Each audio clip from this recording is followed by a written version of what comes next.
Why would you consider the I Ching to be relevant in today's world if it's an ancient Chinese book?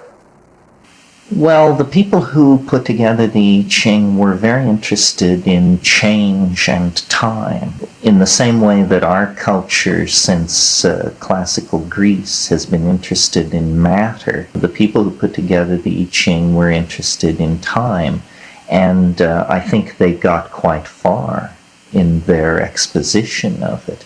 They were interested in why things happen as they happen. This is a different question than we ask in the West. In the West, we've asked the question, what are things made of? And we've come a great distance toward understanding that. I think the I Ching represents an effort to answer a different question. The question, why do things happen the way they happen? Our answers in the West, probability theory, causal unfolding, logical necessity, are really not very satisfying when applied to the world of politics, love affairs, the social world of human beings. And that was where the Confucian and Taoist mentality was focused, was on the world of human interaction.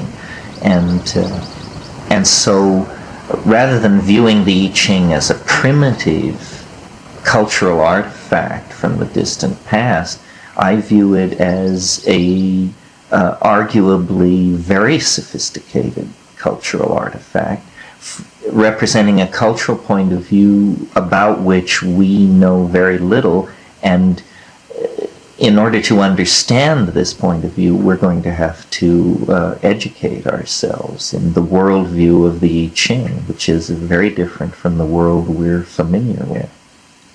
Terence, do you see any evidence in scientific circles of a renaissance in our orientation towards time that you just mentioned? Well, there's certainly a growing awareness in Western science that the situation is a good deal more complex than cheerful, rational materialism would have us believe. Taoism is essentially an appreciation of pattern. It's a wave theory of nature. Things have influences on other things at a distance. It's a holistic theory of nature. Things are seamless.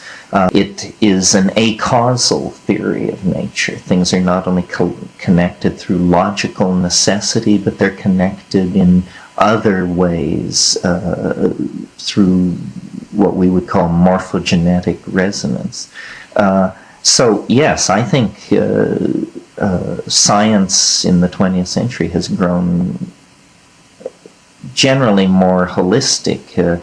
This comes from psychology at one end and quantum physics at the other.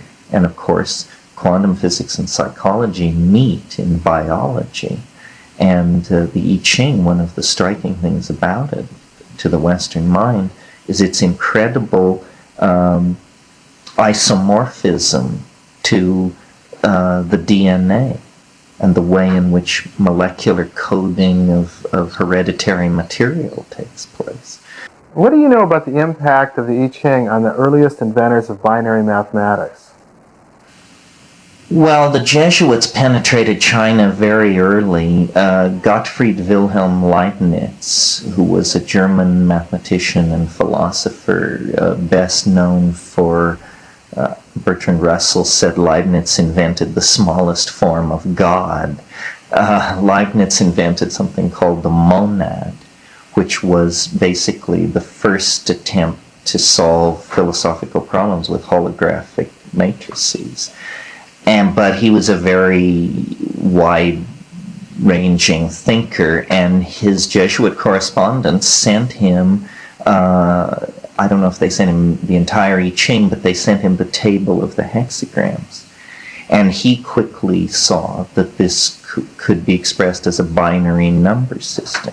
And he, in fact, rearranged it in what to the Western mind is the logical way the hexagram should be.